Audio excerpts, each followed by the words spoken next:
All right, let's talk a little bit about machine movement arcs and how you can use them to change your setup to better target the muscle that you want to hit. So a common mistake I see in the gym is people not properly adjusting machines to fit their own bodies. And this hammer strength machine here, I wanted to use as an example. Since this is such a classic machine, and if your gym doesn't have one of these, it probably has a knockoff or a similar variation. Now, when you get into any machine, you want to understand how the arc of the machine lines up to the movement that you are training. So basically, does the way that the machine's moving match the way that your body wants to move in order to hit the muscle that you're trying to hit? So let's take a look at the arc of the machine versus the arc of my elbow here and see how it matches up. So the arc of the machine is roughly in line with this orange line here, while the path of my elbow is closer to where the blue line is showing here.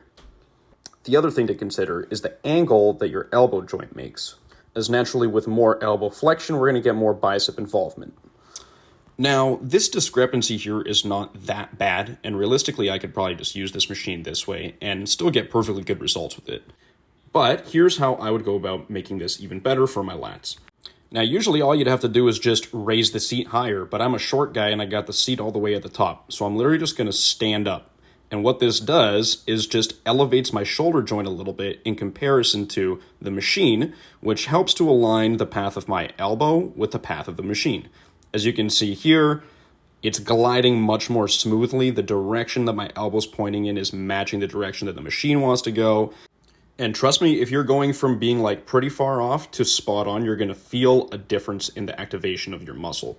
Here is my other short friend, Kat, giving it a try. She's even shorter than me, so if she does it sitting down, it's really noticeable how much elbow flexion, how much bicep involvement, and how much it throws off the arc of the movement. So I get her to do it standing up. Now, in this specific example, you might be sacrificing a little bit of stability, going from seated to standing, but I still got myself jammed into this machine. I'm still holding on. It's still very stable and secure. My core is activated, and to me, the benefit of getting that muscle hitting the right angle outweighs a little bit of additional stability.